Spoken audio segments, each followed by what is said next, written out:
friends, and welcome back.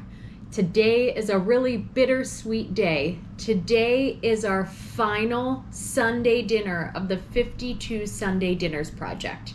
Now, if you haven't followed us from the beginning and you're thinking, well, this one is the 30th and there's supposed to be 52, you might be a little confused. But we started this project a year ago with this cookbook. This is the 52 Sunday Dinners cookbook from Women's World magazine in 1924. We found this cookbook in the summer and we didn't want to wait and we didn't want to do them out of order either. So we started at the 31st Sunday dinner in August of 2023. We're now at July of 2024, and I don't know about you guys that have been following along, but for me, it has flown by so fast.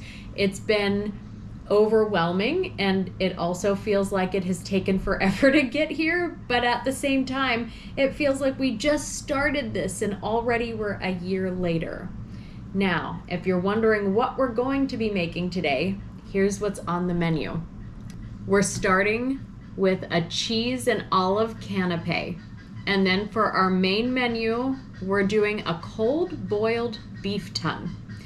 For our sides, we'll have scalloped potatoes and green beans buttered.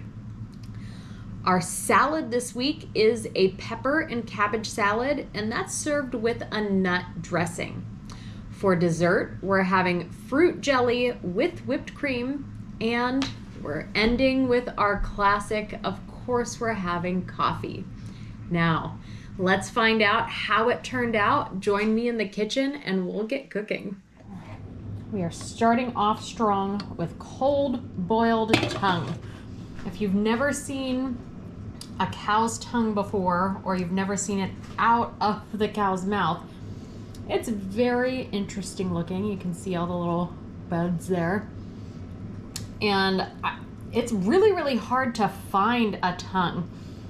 But luckily, we have a local farm to us, Clarion Beef Farms, and they're amazing. Their beef is so good. We've used it in several of these recipes, and they had tongue right there and available. I didn't even ask for it, and I don't think I even realized we needed it for a recipe. Maybe I did, I can't remember.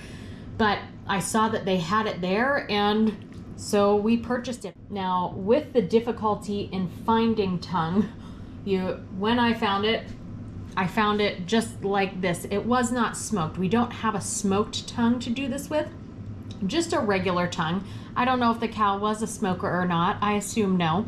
So I think it's just gonna be a regular tongue. So we're gonna go ahead and rinse it off with this boiling water here. And we'll get it into our pot with everything else. All right, we have our 4 cloved onion there, our carrot, our turnip. We're just gonna cover all of this. I assume when it says cover, it means in water. Yes, boiled, cold boiled tongue. So it has to mean cover in water. So we're gonna add a little more water to this and we'll start simmering it. For our Jell-O ring, we have our raspberry Jell-O here. Look how cute this package is. It has a little classic ring mold on there, maybe more of like a 70s or 80s ring mold. But unfortunately, the only ring mold I have still is this one that I'm aware of, or that I can find. I've looked in a couple different thrift stores recently to see if I can find your classic Tupperware, the 70s one, or an even older one that they would have been using in the 1920s, but unfortunately I could not find one anywhere. So I know we have not had much success with this one, but we're gonna try it again anyway. Maybe if it's just straight up Jell-O and fruit, it'll work out. We're really gonna hope and pray that it works out. But we have half of our Jell-O in here, the other half is still in the bag. We're gonna mix it with a cup of boiling water, stir it for several minutes, mix it with the cold water and dump it in here, let it chill for several hours, and then we'll add our raspberries.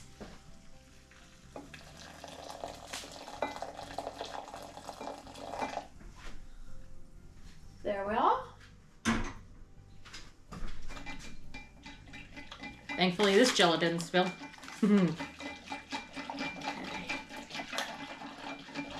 be back momentarily after 2 minutes. Now comes our cup of cold water. We're gonna pour it in and fill it halfway.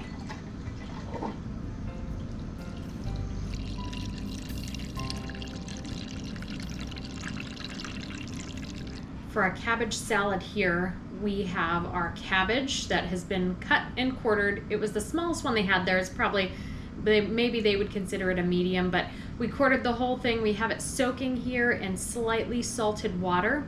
And in this bowl here, this is the modern tulip pattern from Fire King. I think it came out maybe the late 40s, maybe in the 50s. I'm not positive about that. That's only what I have seen posted online of other people, and maybe they're right, maybe they're wrong. I have a lot of reference books, but I focus more, I think, on the McKee and the Jeanette than I do the Fire King, and maybe more of some of those colored glasses than the patterns. So if you know what year this came out, let us know. And if you had this or have it or remember your mom or grandma using it growing up, share some of that. I know the regular tulips, we have those patterns as well. Nani shared, she remembers her mom, I believe, having that pattern and using it. And this was the one that came after that. This is the modern tulip. We're gonna let this set and soak. In the meantime, we're going to cut up our green peppers. Now, it says to shred these green peppers. And I think we talked about this before with the cabbage when we made some coleslaw a lot of months ago. Maybe, oh my gosh, maybe it was in the fall when we did this. So I'm not even sure. It was almost a year ago maybe that I'm thinking about this, but it talked about cutting it into shreds, and I used a box grater for it. And several of you commented and said for the coleslaw, when they talked about shredding, what they meant was cutting it into small, very thin chopped pieces, not shredding on a box grater. And I would assume that's also what they mean for these green peppers. I don't think they mean to shred it or grate it. I think they probably mean to cut it into very small strips and shred. So hopefully we do this correctly. Let's give it a try. I know there's also a lot of different ways to seed a pepper. Whoops, I almost, I saw my modern tulip bowl soaking over here and mistaked it for my scrap bowl and almost threw it into my scrap bowl. Or, excuse me, almost threw the scraps into the soaking bowl. So let's not do that.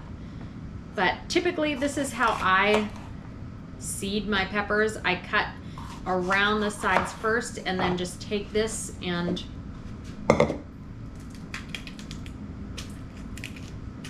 just like that. Pretty simple. I've seen other people do it in ways that are simple enough for them. We're just getting in here and cutting as thin as possible, and hopefully not chopping our fingers off in the meantime. I always so admire cooks that just like the whole way across. They can like dice and julienne chop. They can control that so fast. That is not me. Even slowly, the safety of that is questionable for me. They're like this thin. Do you think that's thin enough? I don't know. I don't even know if what I'm doing is correct, if this is what shreds are. And then I also assume they don't want strips, they want shreds. So I maybe just like that. I'm not sure. We're gonna pretend we know what we're talking about. That's what we're gonna go with. All right, let me get this one and the second one done and I'll be right back with you. Now, I find this dressing very interesting. We're supposed to chop peanuts. I've never had, I mean, maybe I have. I mean, I've had pecans in a salad before, walnuts, things like that, but I don't think I've ever had nuts in a dressing. I mean, this is a mayonnaise-based dressing, so it's mayonnaise and peanuts is the salad dressing. Is this something that is familiar to you? Because if somebody told me outside of this project that they were going to make a salad dressing of mayonnaise and peanuts, I would have thought, I don't know what I would have thought, but it wouldn't be like, oh, that seems normal. This is a normal thing to have on a salad. it would be like, what in the world are you talking about? Did you just make something up? But we'll see. There's been some strange combinations that I have thought were strange combinations that we've tried that were pretty delicious. And maybe like hearing, okay, we're going to be eating tongue for dinner tonight probably seems repulsive to many of you. There's multiple of you right now that I'm thinking of that I'm waiting to hear the comments like, tongue, that's the devil's food, or, something like that. But, and maybe I would think that too if my wonderful friend Jenna had not served me tongue before as well. And it was fabulous. I really, really liked it a lot. So I expect that this tongue will also not be too shabby. There's a part of me that's contemplating, I know we're working on the dressing right now, but I'm going to talk about the tongue. It wanted us to have smoked tongue, and I do have liquid smoke, which I know is just, kind of like a fake chemical version of the flavor. And I don't know whether I should add a few drops of that into the water that we're simmering in to mimic probably what that flavor would be, since we're trying to recreate these recipes, or if we should just leave it and let it be the way that it is. I haven't decided yet. I'm leaning toward adding a few drops just to see what it would taste like, but I don't know. I'm not decided on that yet. So, all right, I'm gonna finish chopping these up. We'll mix it up with the mayonnaise. I'm using Miracle Whip for our base. We've talked about this several times. I don't like mayonnaise. It calls for mayonnaise or boiled dressing. I feel like Miracle Whip is closer to boiled dressing, blah, blah, blah, blah. That's what we're using. But I did break out another piece that I've never used before. I just keep it on our shelf as display, and this is the Fire King Jadeite measuring cup, or liquid measuring cup here. Or actually, now that I'm saying it, it's not a measuring cup. It's a batter bowl. It's just a pourable batter bowl. I just associate the shape with mixing or measuring cups. So pretty sure it's a batter bowl. I could be saying that wrong too. If you're a Jadeite expert out there or a Fire King expert, correct me. We have our chopped up peanuts, and they are all going in here. I am so curious about what this is going to taste like. I can't, sometimes you have expectations of what something is going to taste like, but like salty peanuts, I don't know. I'm so curious about what this is going to be. All right, let's get our cabbage drained, shredded up, chopped into shreds, and mixed with everything, and we'll get everything together here. All right, the same here. We are chopping into shreds, and I assume that's just this very thin chop here, which is getting thicker each time I pass my knife through it.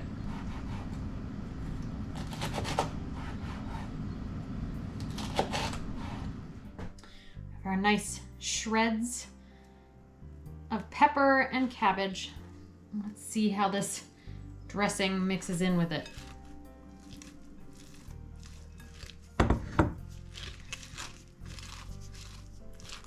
Probably should have, I feel like I have a couple bigger bowls than this, but maybe I just used too much cabbage. I don't know.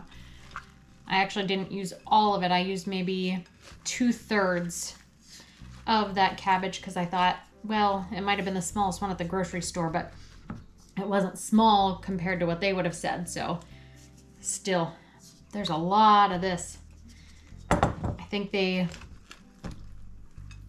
this was for 6 people, they would have had a lot of leftovers. They'd probably be eating this the rest of the week.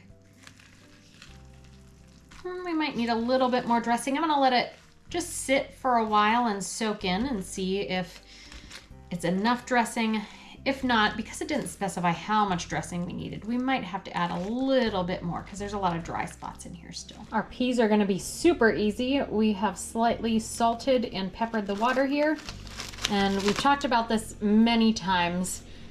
I have not been able to find fresh peas in my area, and before I had used canned, but you all pointed out, well, why aren't you using frozen? And I don't know why that hadn't occurred to me earlier on. I ran out of battery at the most convenient time, right when I dumped all the peas in there and then proceeded to dump them everywhere else here and on the floor. So we're gonna have maybe like 3/4 of the peas because 1/4 of them are now going to feed the ducks. Can we get some ducks to come over here and eat these peas that we've thrown? Want some peas? Here, bud. Here. Some peas. Oh, yeah. He's a fan. See, nothing goes to waste. For our scalloped potatoes, we're going to be using, I just got this week from a little church flea market, and I got this and the next casserole dish down. These are, I think they're the sunflower, I think it's called sunflower Pyrex, and it's more in line with my outfit today than it is with the recipe. I'm pretty sure, looking at the colors and design, this has to be a late 60s, early 70s design. Again, not something I looked up to see the year this time, but just judging by the colors and the design, it has to be around that time. And same with this outfit. I'm pretty sure this is a more than likely 60s outfit, and I'm pretty sure also homemade. I looked inside, there's no tags or anything, and the seams are a little rough cut. Now this, I know this is the very last Sunday dinner, and several of you have asked what's up next, and I've answered a few times on some things, but what's up very, very next, there's another big project coming, but that's a few months away in the making.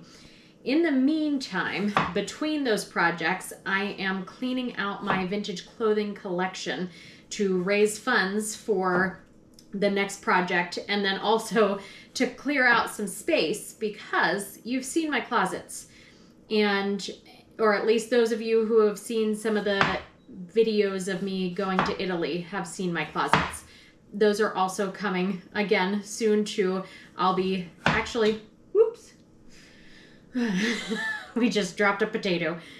I'll have some time to work on those while our editor works on the other projects.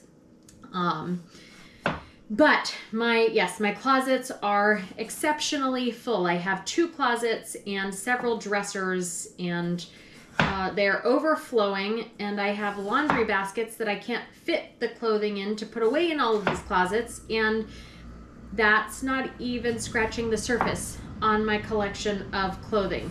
I have a hoarded barn full of clothing and an attic full of vintage clothing. So if you would like to see, if you like vintage clothing, if it makes you nostalgic and you want to see all of that, or you just want to follow along on what we're doing next, that's what's up next.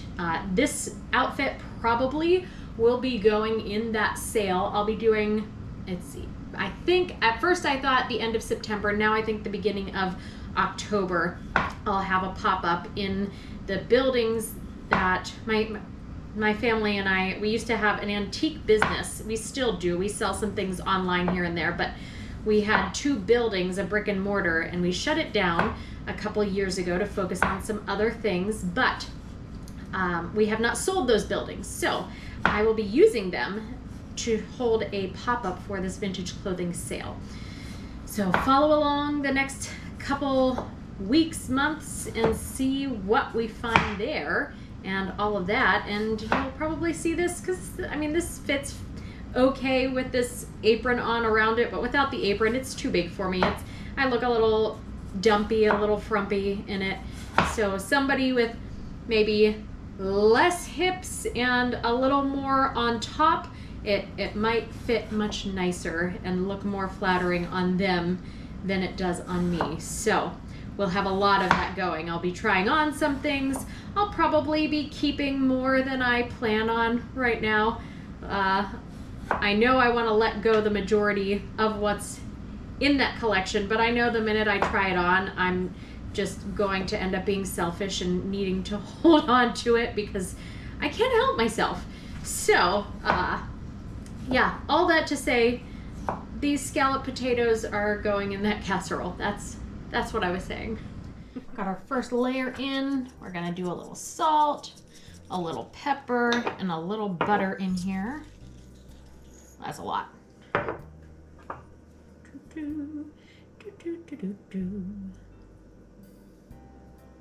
All right, next layer in. We have our top layer done. So now for the milk.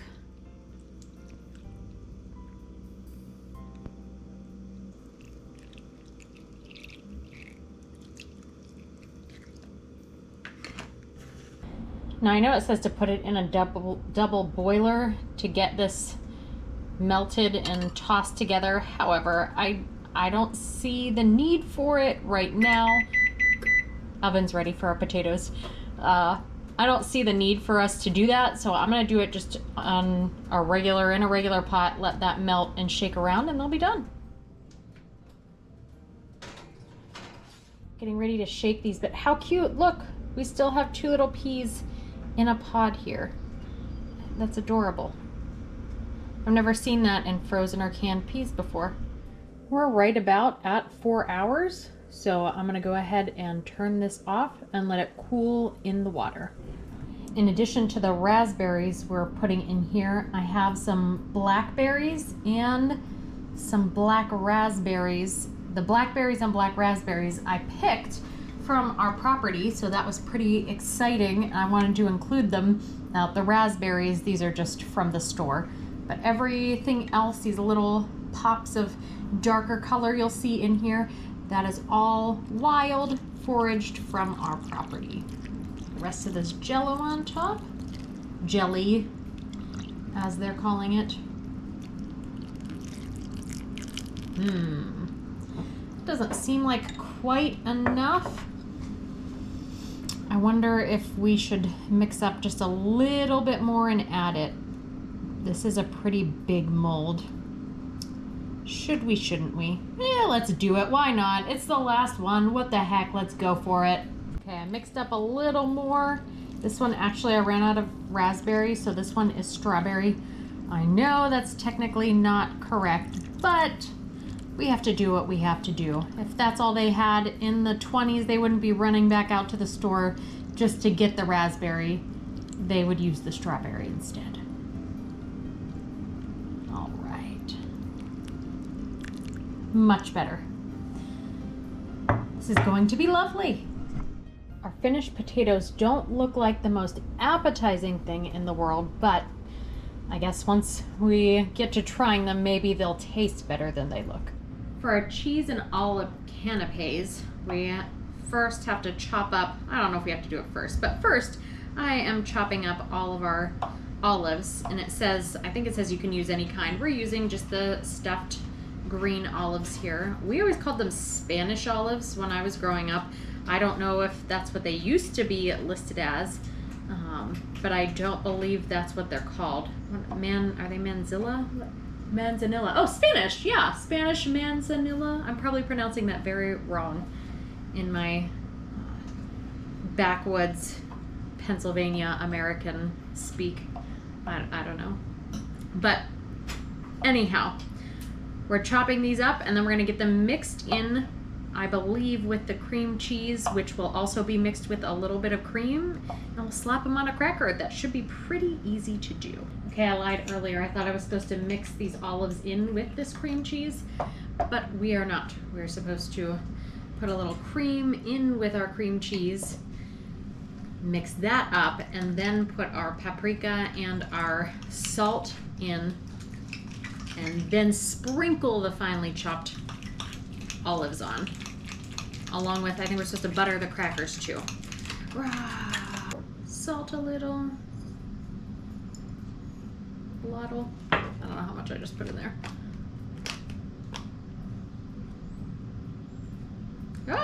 That is a giant clump. I don't want that much. How about that much? But just a little bit pink. Be like nice at Valentine's Day. Add a little paprika to your stuff, make it pink. Beet juice. There. It smells good. Okay, get it on a cracker. We're gonna butter our cracker, and this cracker, it's like very ergonomic. I don't know if somebody grabbed this while it was still warm or before they had dried it or baked it, but it has a perfect little finger spot right there. We're gonna go ahead and butter our little cracker. And then it says to heap or spread the cream cheese on the cracker, but then it says to heap it on with the fork. So I don't know if we're supposed to spread or heap. So I'm just gonna heap and pull the fork back and spread it like that. We're gonna meet right in the middle. It seems like the right thing to do. And then sprinkle with our finely chopped olives. Isn't she a beaut? Now, my gluten-free crackers are very tiny. So my gluten-free crackers here don't look anything like that cracker. I mean, I guess it does, it's a square, but it's very small, but this is the only unflavored gluten-free crackers I have. So we're gonna do an adorable, tiny mini version of this. We're just gonna butter our tiny little cracker. So cute. And then put a tiny little heap of cream cheese and sprinkle a few little pieces. Okay. And there's our little mini version. We have our cold beef tongue. I kind of want to just like, I don't think it's the right shape to pretend that I am sticking my tongue out with this giant tongue. Nope, I don't think so. But we are going to peel the skin off of this. It's an interesting feeling. Like the front kind of feels like a cat's tongue, and the back is just kind of lumpy, and then the sides are a little smooth. Now, I feel like I've fed cows and I've had cows stick their tongue at me before, but I don't remember whether it feels like a cat or not regularly. But we're gonna peel this skin off, and it seems like such a strange thing for me to be doing. Like I'm just peeling the skin of this tongue off of here. Also interesting, the underneath, it's extremely soft. It feels very smooth, very silky. The difference in coloring where it has been boiled versus where the skin was on top, like even right here you can see the difference in the color. I think that's a pretty cool observation. I don't like the way that feels. It just, the way the top of this just felt like, on my fingers, I don't like that. It's like sandpaper. Ooh, it peels very nicely though. Ooh, can you hear that? Let me see if you can hear this. I don't know if you could hear that or not, but it sounds really cool.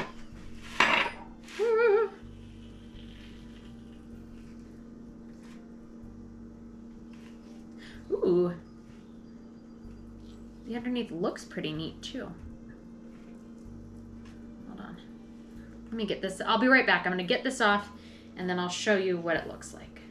So I don't know if you can see just the texture here, and here, the texture is all still there. And there's a little spot where the skin was not on there. So this is what it looks like underneath of where it was protected by the skin. And this is what it looks like where it was not protected by the skin. So that's super interesting. And then actually, if you can see right here, a little bit of this top layer came off with the skin and it looks completely different too, which is really cool.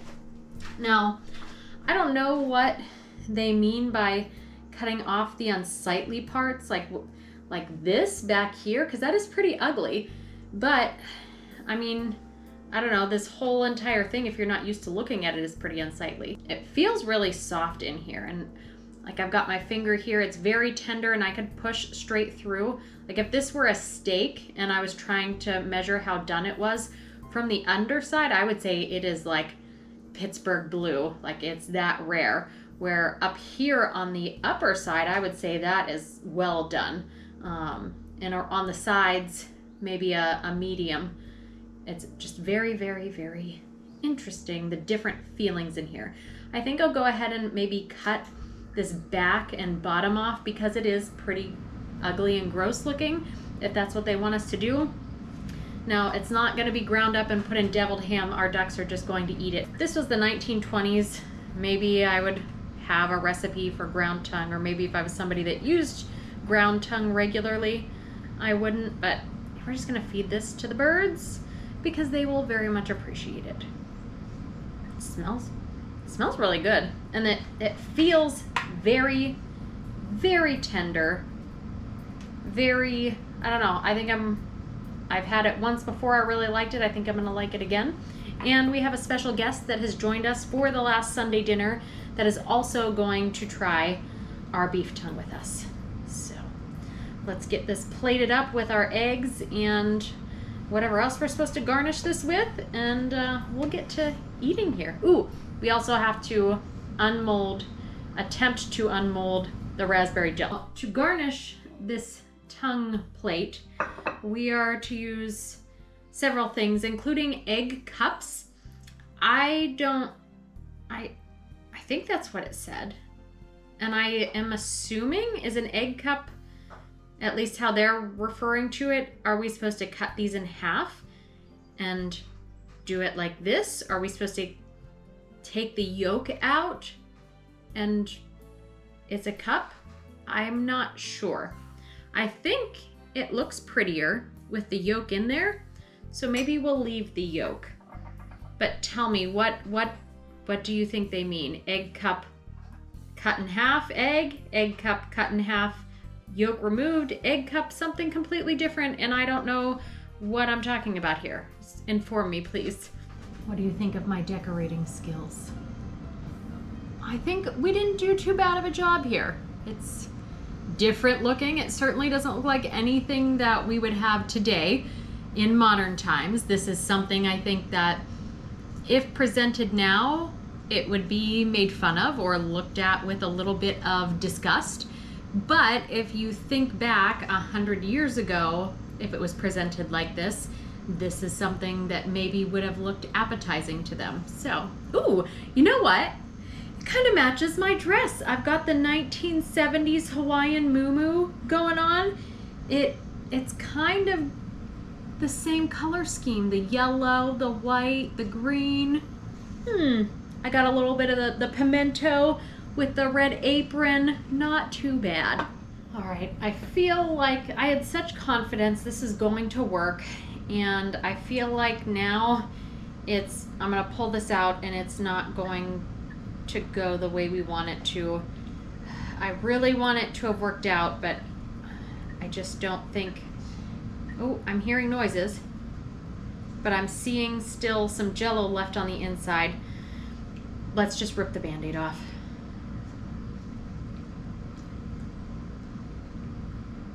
It's not, oh no. Oh, well, this is an interesting turnout. This is odd.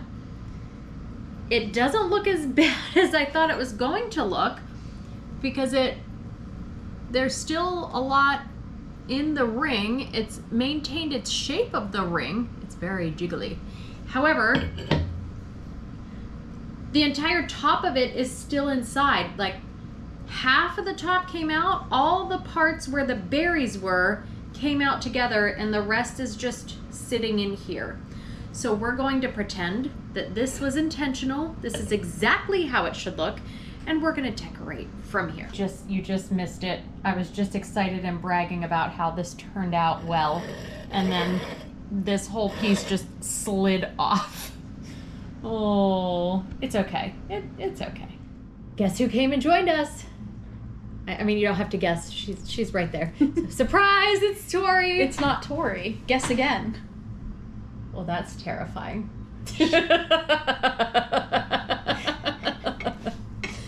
All right, so for our final Sunday dinner, we are starting off with cheese and olive canapes. And Tori's got the regular ones, and I've got these little mini, adorable, gluten-free ones. So, anything you'd like to say before we start off?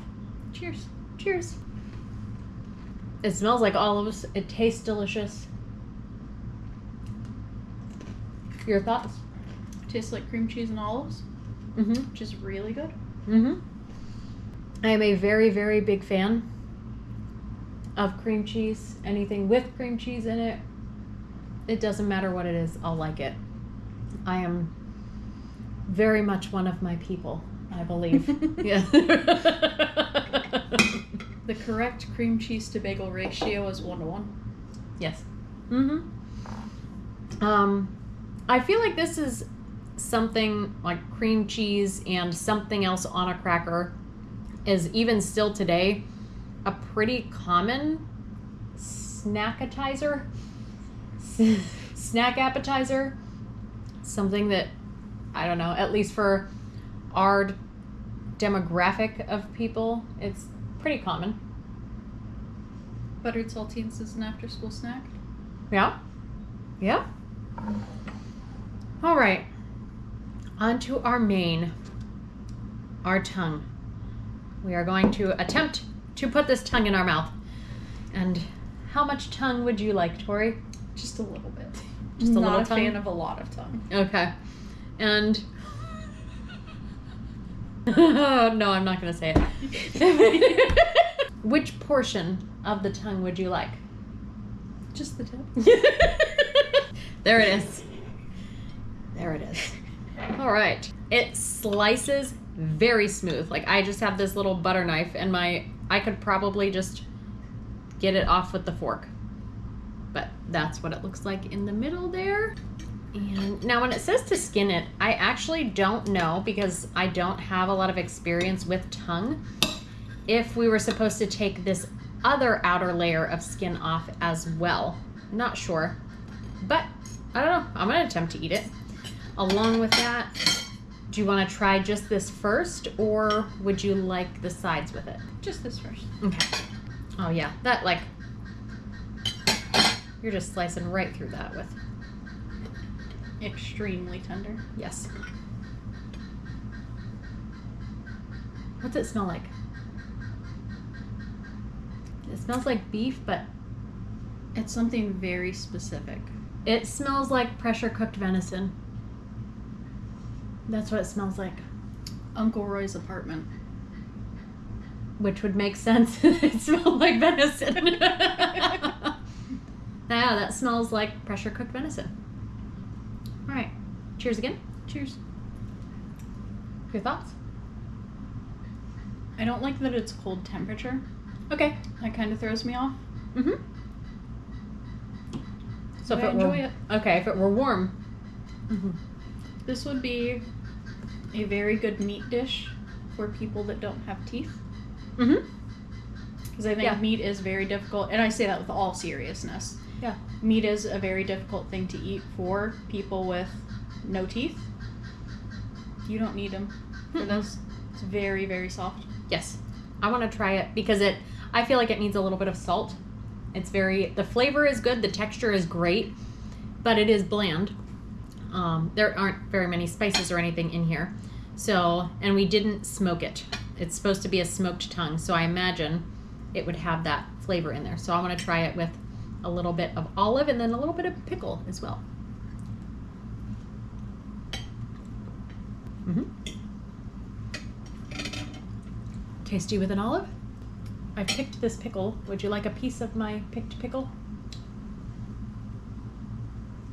I was trying to remember the... Pickle Yep. peppers.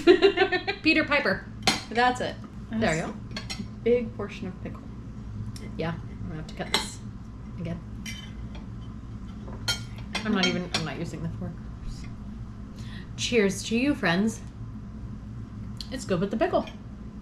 Yeah. I would, without a doubt, make this a million times again. I agree. I would serve it warm, not cold. But if you consider there's no air conditioning, anything like that, they want meat, but this is August, probably the hottest month, July, August, and they're trying to serve some things that are a little cooler probably. And this is perfect. And I think for 6 people too, a beef tongue, you might have a little bit left over, but you might not have that much left over. For 6 people, this is a great portion.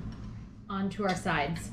We have our scalloped potatoes, our buttered peas, and our coleslaw with nut dressing. What are you going for first? Scalloped potatoes. Okay. They don't have a very strong smell. I'm having a hard time picking this up. Why are you trying to pick it up like that with a fork is to stab.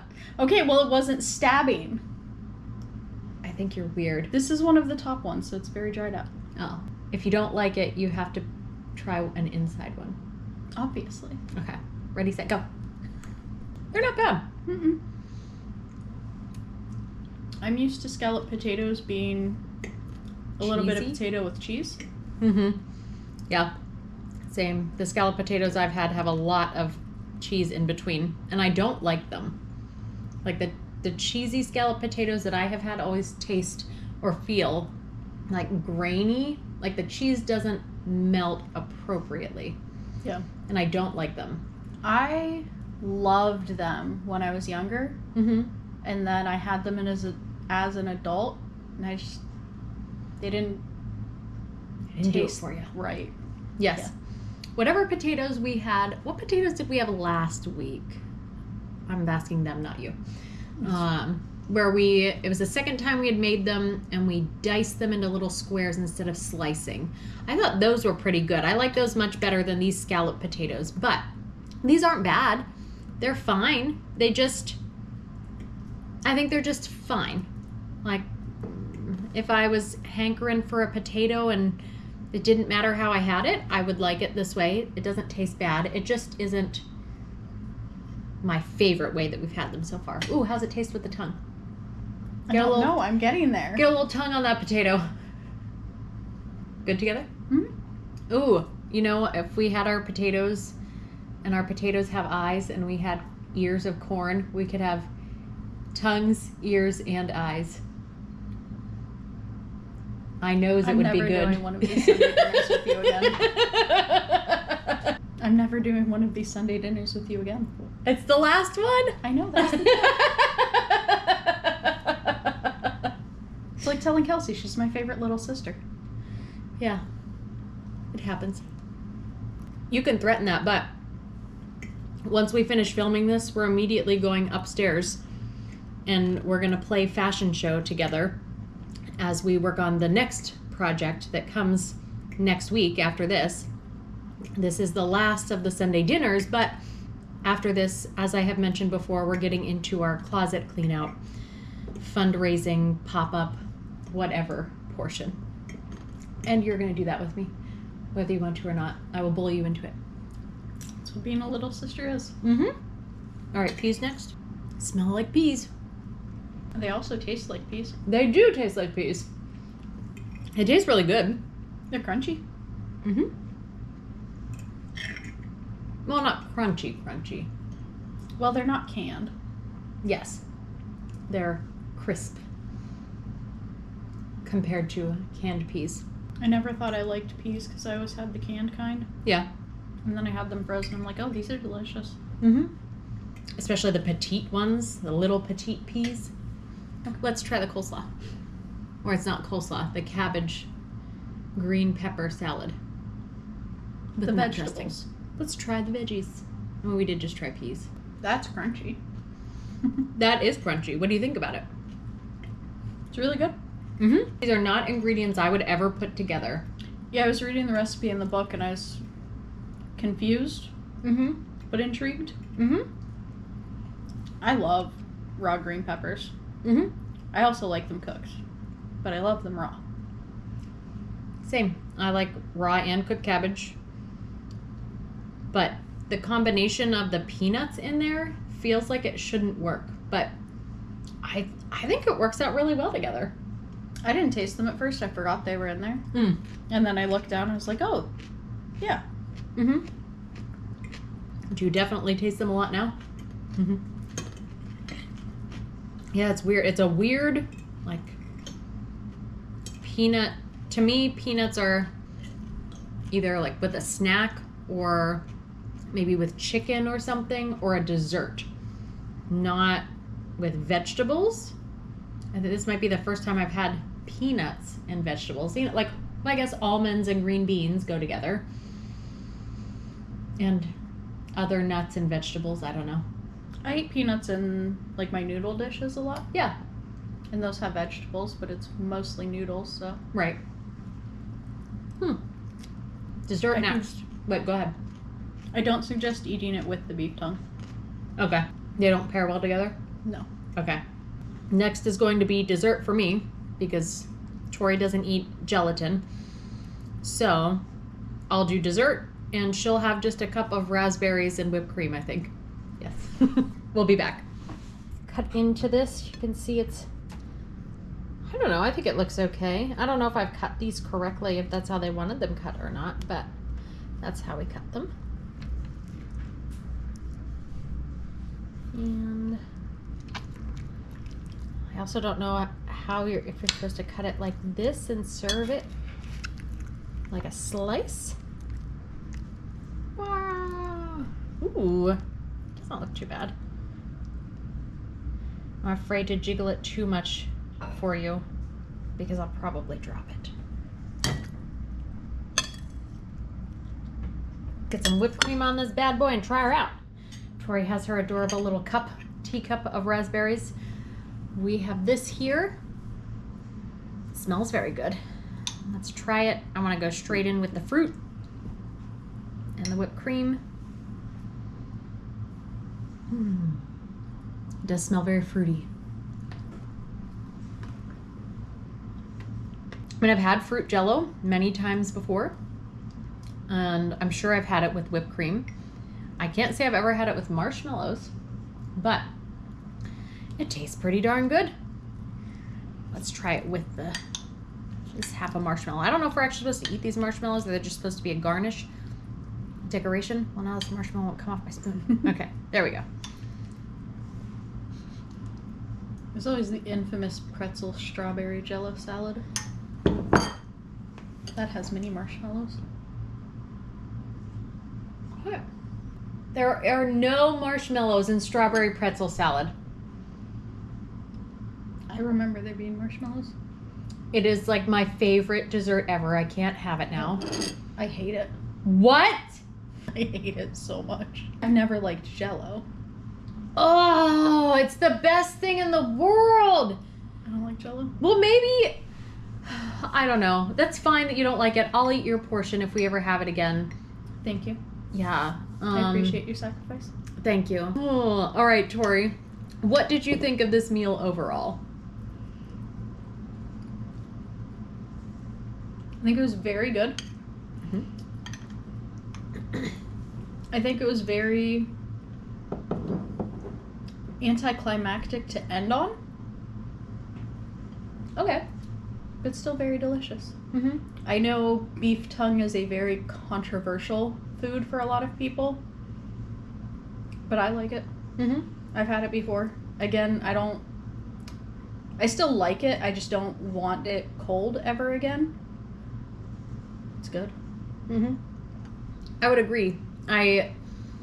The idea of the beef tongue seems like a climactic end for us, but the flavor profile is a little anticlimactic. However, I think I really liked everything that we had. I don't know, like you said, the coleslaw, I'm going to keep calling it a coleslaw, and the beef, did it go together well? Should it have been paired? I don't know about that. Go ahead. I think on the same dish, they do pair well together. Eating a piece of the tongue with the coleslaw in the same bite, not a good idea. Okay. So I'm going to say overall, I liked every single thing that we had. I didn't dislike anything. And usually there's one thing in there that I'm like, oh, I'm not a fan of this.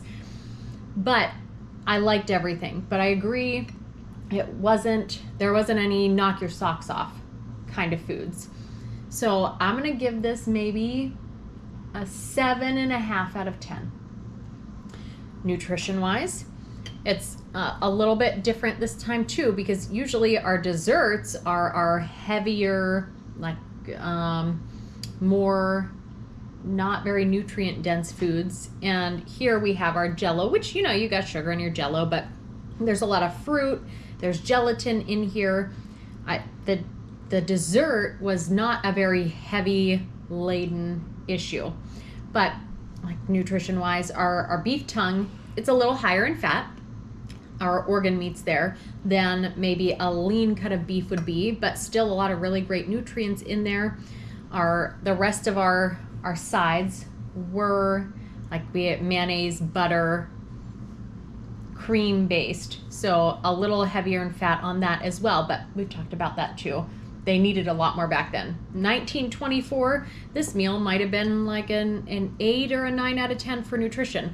2024, maybe like a 6 or a 7. But we did have, I liked all the different vegetables, and we have the fruits in here. That's fantastic. Budget-wise, this one wasn't that bad either. The most expensive part of this meal was the raspberries for the raspberry jello salad, whatever we're calling it, raspberry jelly with whipped cream. And as you know, if you've tried to buy raspberries, they are very expensive. I think we spent $20 on the raspberries for this. But for 6 people overall, including that $20 in raspberries, this meal was somewhere between somewhere between $40 and $50 total. Now, this is the part where I usually say, like and subscribe so you don't miss another Sunday dinner, and then I give you some enticement about some strange thing that we'll be making next week maybe. But we will not be doing another Sunday dinner. This is the last one. I have to say I am so grateful for all of you that have started from the beginning, and those of you that joined in after. The conversations that we've had, the amount of knowledge that you have filled me with to help me improve my skills, the bonds that we've made. I now consider the majority of you, all of you that comment just about every single week, I consider myself now maybe a couple hundred friends deeper on my list of friends, and I hope you feel the same way. So we will not be doing, as I said, any more Sunday dinners, but we will be going back and making the majority of some of those recipes that we skipped out on, mostly the canning recipes. So maybe Tori will join us for some of that. I will have lots of work for you to do. And next week instead, we'll be moving into my closet. As I mentioned before, we are clearing out most of my vintage clothing collection to raise funds for the next project that we're doing. So please, if you like vintage clothing, if you just like hanging out with us, join us next week, share your expertise on that, and then keep an eye out a couple months from now when we start our next big project. Thank you so much for being a part of this whole project.